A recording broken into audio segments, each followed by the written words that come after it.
La lección de esta semana se llama El triunfo de Jesús y los 1000 años. La historia de la humanidad está llena de guerras, ¿no es cierto? De asuntos de guerra, del desarrollo de armas de guerra, etcétera, etcétera. Así que el tema de las estrategias militares es muy interesante. Nosotros sabemos que en la historia han habido grandes estrategas militares que han pasado la historia, ¿no? Pensemos, por ejemplo, en Alejandro Magno, pensemos en Julio César, en Napoleón Bonaparte y muchos otros más, ¿no? Incluso hay una obra muy famosa que se llama El arte de la guerra, de Sun Tzu, ¿no? Es una obra de hace 2000 años que es un referente en maestrías, en las universidades, es increíble. La semana pasada nosotros nos quedamos en que Juan vio el cielo abierto y un caballo blanco, ¿no? Su jinete se llamaba Fiel y Verdadero, su título, la palabra de Dios, él era el Rey de Reyes y Señor de Señores. Entre sus características, las características que nos describen ahí, quiero enfatizar una. Está en 19:11, segunda parte del verso 11. Hace una guerra justa. Es una de las características del Rey de Reyes. Hace una guerra justa. Y es que, bueno, a lo largo de la historia, el tema de la guerra ha generado juegos de estrategia. Antiguamente, y les cuento que hay unas colecciones impresionantes de soldados de plomo con el uniforme de las diferentes armadas y países, ¿no? Y antiguamente se daban estos juegos de estrategia con estos soldados de plomo. Hoy en día pues hay juegos de estrategia de guerra en la computadora que son fascinantes, ¿no? En la historia moderna, les cuento, una de las operaciones militares más sorprendentes por el despliegue de la estrategia se dio en el año 1944, para ser más exactos, el 5 de junio. Esa tarde, en una tarde, se acababa uno de los tantos días, ¿no?, comunes para los soldados nazis en los búnker de la costa de Normandía. Normandía queda al norte de Francia. Por meses había circulado rumores de una gran invasión de las tropas aliadas. Y hubo una labor de inteligencia, la labor de inteligencia es parte de la estrategia de guerra, filtró falsa información que hicieron que Normandía, esa zona, fuera considerada un lugar muy poco probable para esta operación. Ese día pues el sol se puso, llegó la noche y cuando oscurecía pues los soldados y vigías lo que veían era el mar vacío hasta el horizonte. Pero en Inglaterra ese día se había tomado la decisión, el clima era favorable, llegó el día, así que por fin iba la operación Overlord, ¿no? que era la que iba a lograr prácticamente la pacificación, ¿no?, en poco tiempo. Entonces pasa la noche y cuando amanece ya nos podemos nosotros imaginar la cara de los soldados nazis cuando en lugar de ver el mar vacío como lo habían dejado al atardecer, todo, totalmente, hasta el horizonte estaba lleno de la fuerza invasora más grande. En un solo día, la operación Overlord había logrado que 176.000 soldados de Inglaterra, Estados Unidos y Canadá, aliados, ¿no?, asaltaran las playas de Normandía. Ese era el famoso día D que marcó el inicio de la liberación de Europa de la horrenda tiranía nazi y de la Segunda Guerra Mundial. Bueno, en nuestra lección de esta semana se nos permite a nosotros vislumbrar, mira qué tremendas revelaciones que tiene Apocalipsis, ¿no? Se nos permite vislumbrar el gran y verdadero día de liberación de la tierra, porque Jesucristo el Rey y sus tropas de vencedores, ¿no?, vienen con todo y en son de guerra a tomar posesión de este mundo y liberarnos de la horrorosa tiranía del diablo, el pecado y la muerte. Desde hace cerca de 2000 años, cuando Jesús en esa cruz exclamó, consumado es, el sol ha salido cada día, se oculta y el cielo sigue sigue pareciendo una enorme extensión sin fin. Pero mis amigos, llegará el día en que se llevará a cabo la operación militar más sorprendente de la historia, porque los cielos se abrirán y aparecerá el Cordero de Dios como Rey vencedor. ¿Y saben cuál es la maravillosa realidad? Que Él ha venido en estos años reclutando a través de la historia, en toda la era de la gracia, a su ejército de vencedores.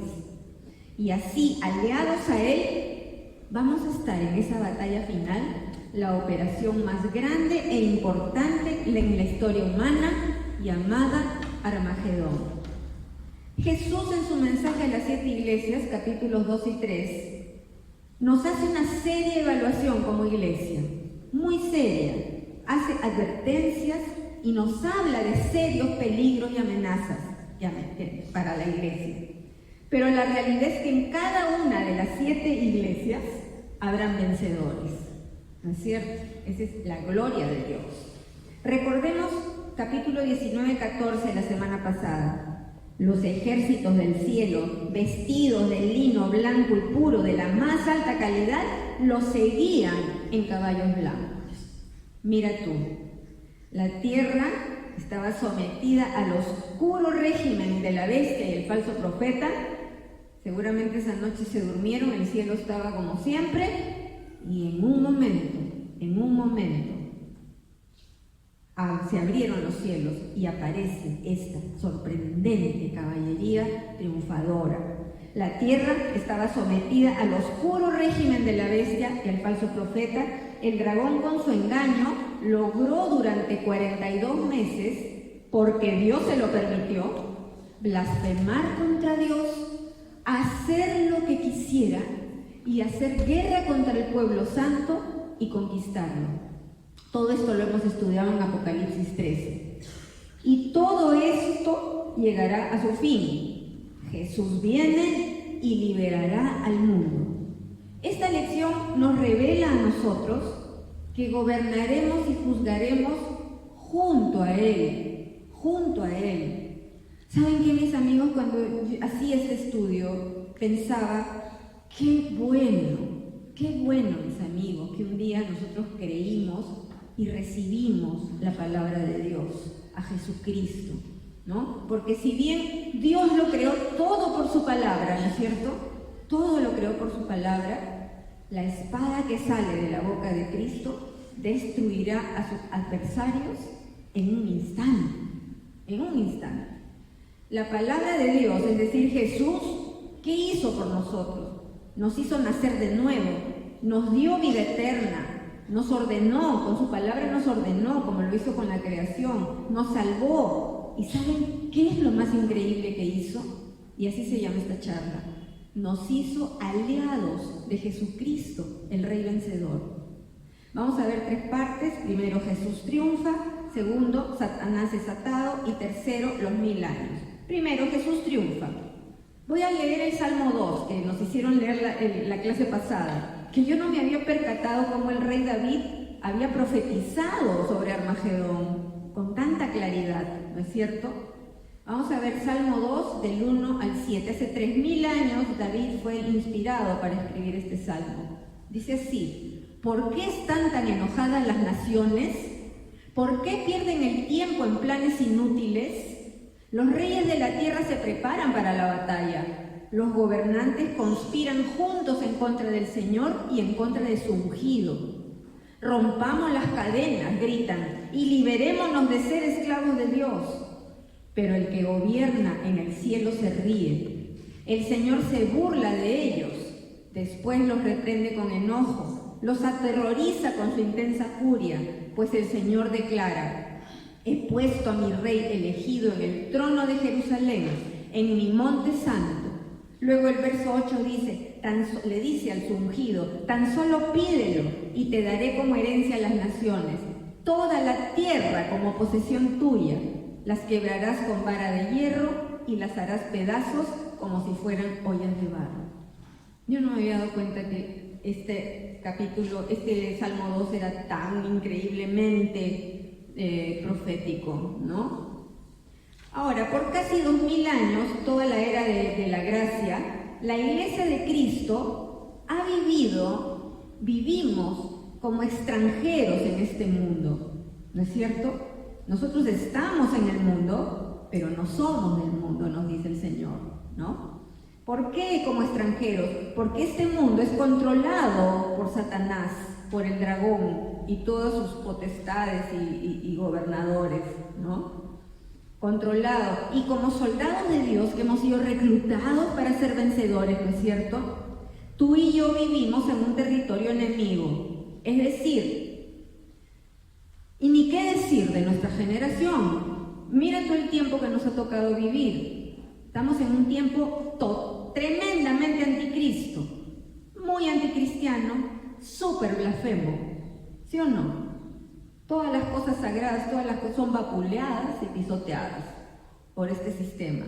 Entonces, y encima vivimos en medio de una tremenda apostasía en la iglesia. Ya lo vimos cuando estudiamos a esa prostituta y que Dios nos dice: sal de ella, pueblo mío, sal de Babilonia, si no nos van a arrastrar. Todas estas cosas van a arrastrarnos. Estamos en el territorio de Babilonia, que es todo ese sistema falso de economía, política y religión. Nuestro rey nos ha dado ya una orden, nos ha dado un encargo, que demos testimonio de Jesús, la palabra de Dios, con una vida sujeta a Él y a su norma, y a ser discípulos para Jesús donde quiera que estemos, a modelar. Este pasaje dice que un día ya no seremos extranjeros en esta tierra. Es increíble, porque Jesús viene otra vez para reinar. Y vimos en Salmo 2 la rebeldía de todos los reyes y gobernantes contra Dios, ¿no? Verso 3, rompamos las cadenas, gritan, y liberémonos de ser esclavos de Dios. ¿Sabes qué? Satanás los convenció a ser independientes de Dios, cuando en realidad pasaron a ser esclavos de Satanás, un tirano malvado. Y este capítulo 20 nos muestra mucho acerca del contraste entre el Dios soberano todopoderoso y ese dragón que pretende levantarse como Dios, ¿no? Desde el Edén engaña, desde el Edén. ¿Y sabes qué? ¿Cuántos le han creído? ¿Y cuántos viven pensando que son diosecillos haciendo lo que les da la gana, ¿no? Fanfarrones. Y esto es triste. ¿Sabes por qué es triste? Porque esto que estamos estudiando nos muestra el enorme contraste de cómo ve Dios a la humanidad y cómo ve Satanás a la humanidad. Dios, sabemos, ama a la humanidad y la amó tanto que dio a su Hijo unigénito para darle salida. Pero el otro, con su odio feroz, engaña y engaña. ¿Y saben dónde vemos pintadito y descrito este horrible contraste? En algo horrible de cómo empezó nuestra lección esta semana. Capítulo 19, versos 17 y 18. Con una convocatoria. Viene un ángel y hace una convocatoria, ¿no? Para dar inicio a la batalla. Y este ángel no llama a las tropas: alístense, prepárense, apunten fuego. No. ¿Qué hace? Vamos a ver. Versos 17 y 18. Después vi un ángel parado en el sol que les gritaba a los buitres que volaban en lo alto de los cielos: vengan, reúnanse para el gran banquete que Dios ha preparado. Vengan y coman la carne de los reyes, los generales y los fuertes guerreros, la de los caballos y sus jinetes, y la de toda la humanidad, tanto esclavos como libres, tanto pequeños como grandes. ¡Qué terrible! Y lo terrible de esta convocatoria es que es antes de que siquiera comience la guerra. ¿Es cierto? Acá observamos que tal despliegue de mentiras del dragón, de Satanás y sus potestades, ¿no? Y cómo la gente elige pelear contra Dios Todopoderoso sin saber cómo van a terminar. ¡Qué terrible! ¿No es cierto? ¿Sabes qué? Insisto, Literalmente, gracias a Dios que un día nosotros nos refugiamos al abrigo del Altísimo y aceptamos su magnífico regalo e hicimos a Jesucristo nuestro Rey y nuestro aliado, aliándonos así al maravilloso vencedor. Es la realidad. Segundo, Satanás atado. Cuando colapsa la Gran Babilonia, pues hay bajas. En toda guerra hay bajas, ¿no es cierto? Juan nos cuenta, a partir de 19, verso 19, dice: después vi a la bestia y los reyes del mundo y sus ejércitos, todos reunidos para luchar. Verso 20, y la bestia fue capturada, así como el falso profeta que tanto engañaba a tantos, y fueron lanzados vivos al lago de fuego que arde con azufre.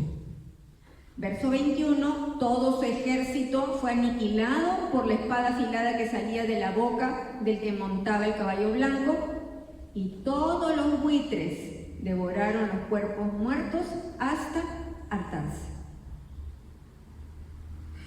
Es ahí cuando Juan es testigo de la captura de Satanás, ¿no es cierto? Él ve un ángel que bajaba del cielo con la llave del abismo sin fondo y con una pesada cadena en su mano. Dice que sujetó con fuerza al dragón, a la serpiente antigua, quien es el diablo, Satanás. Eso ya para que no nos quepe duda de quién se trata. Lo encadenó, lo lanzó al abismo sin fondo y lo cerró con llave. ¿No es cierto?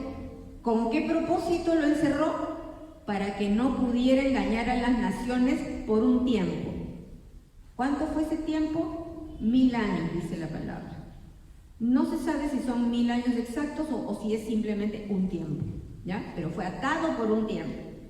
Y esto nos parece irónico, pues, ¿no es cierto? Nos parece irónico en un ratito, en un tris, ¿no? Un solo ángel captura y neutraliza a este ser rebelde, malvado y engañador que tantos estragos ha causado a la humanidad. En un instante, un solo ángel. Yo cada vez que leo esto, yo no puedo dejar de pensar a Jesús en Getsemaní, cuando Pedro, haciéndose el bacán, saca su espada y le corta la oreja al soldado. Y Jesús le dice: ¿tú no crees que si yo quisiera, mi Padre no me enviaría una legión de ángeles en este momento? Mira tú a qué punto se negó nuestro magnífico Rey. ¿Para qué?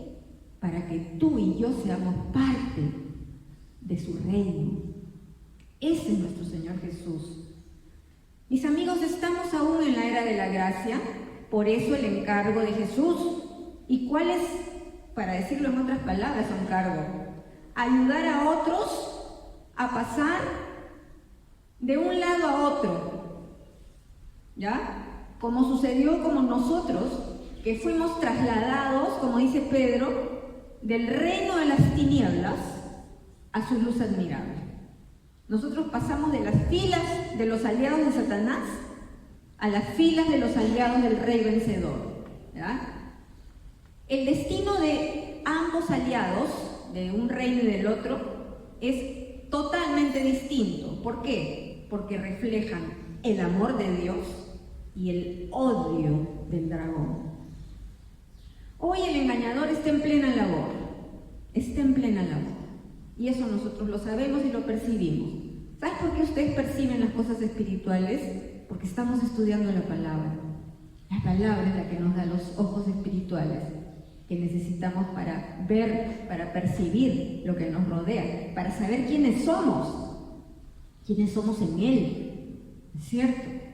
Entonces, sigue pues el engañador en plena labor, gobernando sus huestes demoníacas, levantando su imperio humano, su iglesia babilónica. Jesús dijo que su labor era robar, matar y destruir, pero que Él ha venido, Jesús ha venido para que tengamos vida abundante y eterna.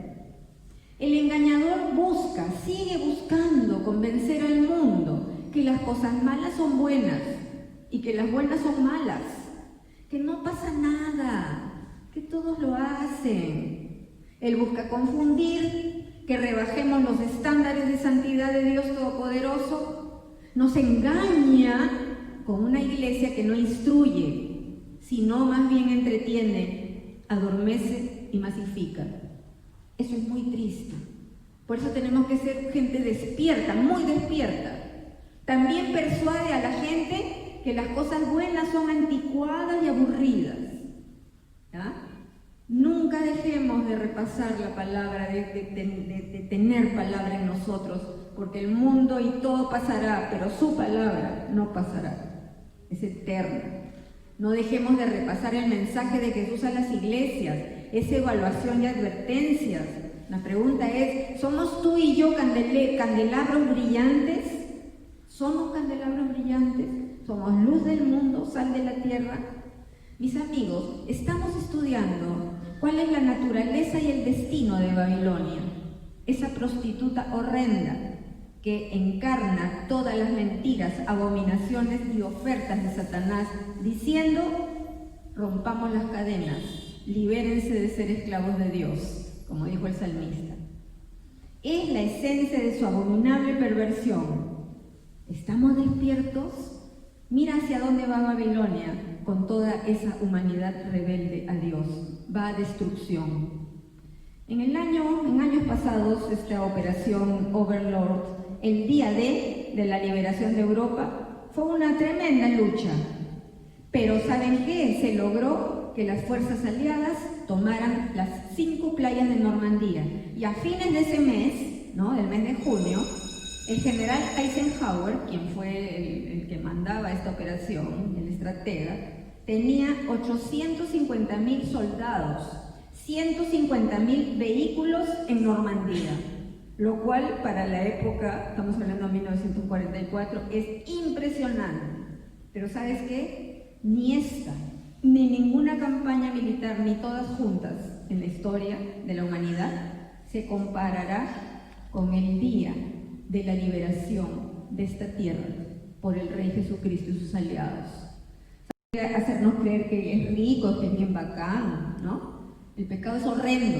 Como horrendo será ver a las aves de rapiña desgarrando a los muertos en aquel día. La palabra pecado significa errar el blanco. El dragón detesta a la humanidad y no para hasta lograr que el ser humano, creado a imagen y semejanza de Dios, con todo el potencial para hacer grandes cosas con que fue creado con señorío y dignidad, termine convertido en alimento para los buitres. Ese es Satanás. Amigos queridos, tengámoslas clarísimas. Nosotros somos el pueblo de Dios. Somos soldados de Cristo, su novia pura. Somos los vencedores aliados del Rey Jesús. Por último, los 1000 años. Esto de los 1000 años es un poco misterioso, ¿ya? Lo que nos ha revelado es algo para meditar mucho. Satanás, ya vimos, fue encadenado fuertemente, arrojado al abismo, encerrado bajo llave por 1000 años, con una finalidad, que no engañe a las naciones durante 1000 años.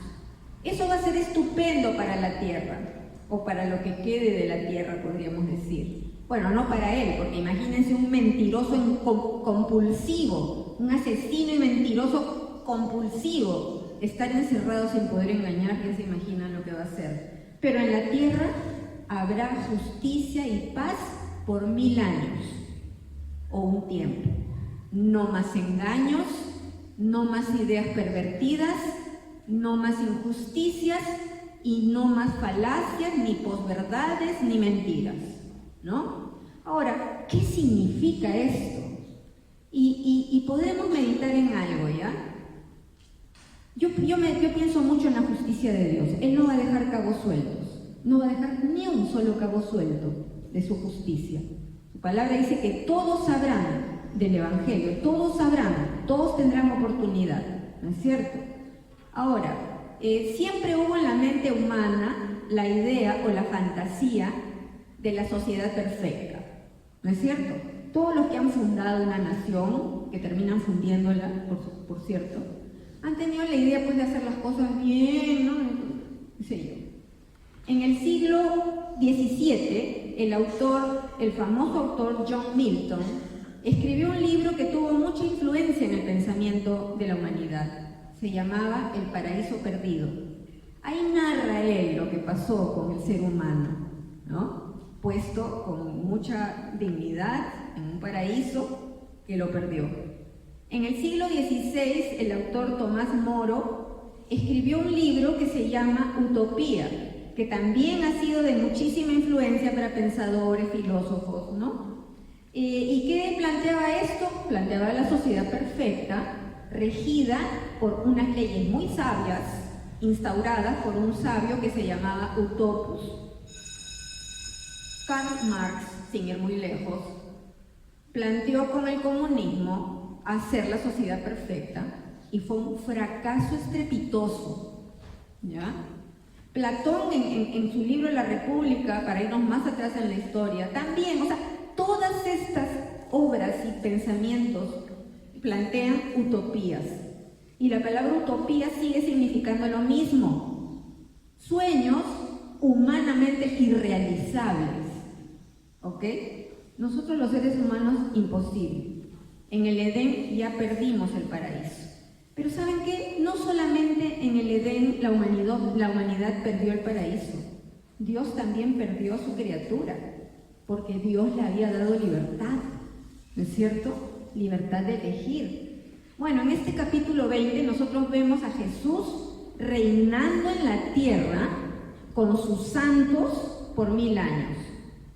Y Juan vio, dice capítulo 24, vio tronos, y quienes estaban ahí habían recibido autoridad para juzgar. ¿Se acuerdan ustedes lo que le dice a la cuarta iglesia?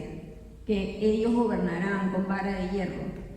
O sea, Jesús, a él le plació hacer participar a su iglesia de esto, ¿no? Autoridad para juzgar. Vio, dice también Juan, las almas de todos los decapitados por el régimen de horror del anticristo y el falso profeta.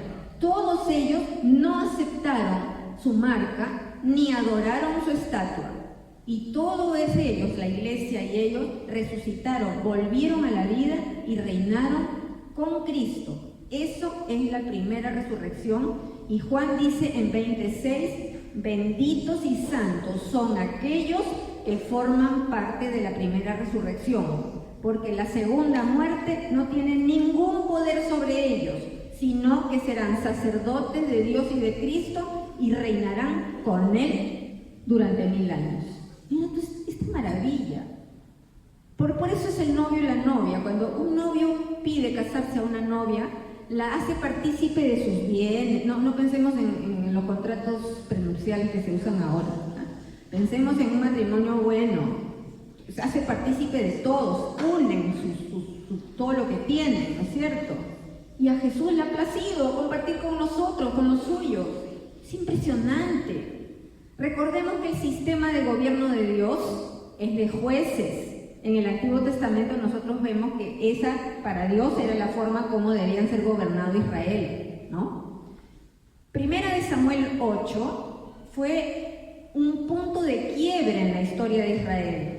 Si recuerdan, ¿por qué? Porque el pueblo le pide al profeta Samuel, ¿qué les pidió? ¿Se acuerdan? Querían tener rey, como tienen las otras naciones, es bien bacán, bien bonito. Y Dios le dice a Samuel, no te han desechado a ti, sino a mí me han desechado, para que no reines sobre ellos. Y ahí, por supuesto, viene el rey Saúl, un fracaso, viene el rey David, que era prefigura del rey Jesucristo, pero con muchos defectos también. Viene el hijo Salomón, que empieza maravillosamente, pero se desdibujó con la vejez. Desde ahí, reino dividido, Roboam y Jeroboam, periodo muy oscuro en el que a veces tenían reyes buenos, pero generalmente tenían reyes malos. En Apocalipsis 20, Jesús es rey. Y ¿saben qué? Hay muchas profecías para los judíos respecto del rey Jesucristo, reinando en Jerusalén. Miqueas 5:2, por ejemplo, pero tú, oh Belén Efrata, eres solo una pequeña aldea, entre todo el pueblo de Judá. No obstante, en mi nombre saldrá de ti un gobernante para Israel. Y esto mismo cita Mateo 2, del 5 al 6. Jeremías 23, 5. Pues se acerca la hora, dice el Señor, cuando levantaré a un descendiente justo del linaje del rey David. Él será un rey que gobernará con sabiduría, hará lo justo y correcto por toda la tierra. Verso 6. En ese día Judá estará a salvo e Israel vivirá seguro. Juan el Bautista y Jesús dijeron el mismo grito para comenzar su ministerio: arrepiéntanse porque el reino de los cielos se ha acercado. Jesús nos enseñó: venga tu reino. Pablo, antes de morir, dijo: he guardado la fe, me espera la corona, así como a todos los que esperan su venida. Venga tu reino. Yo te pregunto algo ya, y lo pregunto por gusto porque sé la respuesta. ¿No estás harto de la maldad que nos rodea? De la confusión, de la mentira, de la falsedad, de la injusticia, del abuso. ¿No estás harto? ¿No? Los bienaventuranzas dicen: bienaventurados, felices los que tienen hambre y sed de justicia, porque seremos saciados. Su iglesia reinará con él, los vencedores, los suyos, sus aliados, y las víctimas, y todas las víctimas de esa terrible tribulación que traerá el régimen horrible del dragón y sus aliados.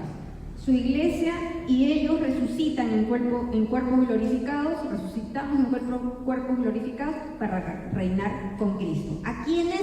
Por ahí viene un poquito el misterio. A naciones, dice la palabra. Quizás sean sobrevivientes de Armagedón o de toda la conmoción del mundo en los últimos tiempos, o naciones que por algún motivo no se alinearon con la bestia, nunca se alinearon con la bestia, o, y esto es lo más seguro, a todos los judíos que Dios guardó por 3 años y medio, ¿se acuerdan? Por 3 años y medio en el desierto. Todos ellos con sus cuerpos naturales, o sea, como estamos nosotros ahora, ¿no? Condiciones en la tierra buenísimas, longevidad, eso veremos más la próxima semana. Si en el Antiguo Testamento Dios clamó con dolor: mi pueblo perece por falta de conocimiento, en este milenio lo que dice es: la tierra será llena del conocimiento de Dios como las aguas cubren el mar. Jerusalén será el centro y Jesús estará sentado en el trono de David. La pregunta es: ¿tú te estás preparando para gobernar? ¿Estamos bajo el gobierno de Dios? Tenemos que gobernarnos a nosotros mismos, se llama dominio propio, y gobernar en lo que nos toca, en lo pequeño y en lo grande. ¿Somos el reino de sacerdotes por la obra de Cristo? Por gracia, tú y yo somos los aliados del Rey vencedor. Y es una elección que nosotros tenemos. O nacemos 2 veces y morimos una, o nacemos solo una vez y morimos 2 veces. Se habla de la muerte segunda. Jesús nos ha regalado la vida eterna y nos ha hecho los aliados del Rey vencedor. Vamos a orar. Bendito Padre, amado Señor, te damos gracias por estas cosas tan hermosas que tú nos estás revelando, Rey. Gracias te damos por tu obra perfecta en la cruz. Gracias, Dios bendito, por darnos a tu Hijo unigénito. Gracias por tu palabra, que es nuestra sabiduría e inteligencia delante de todos. Y te pedimos, Señor, que tú seas trabajando y hermoseando a esta novia que configuramos todos aquí. Quita todo lo que sobra, pon lo que nos falta y anda edificándonos hasta llegar a ser a tu semejanza, Jesús.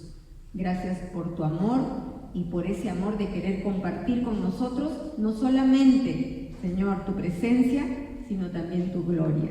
Gracias, Padre Santo. Oramos en el nombre del Padre, del Hijo y del Espíritu Santo.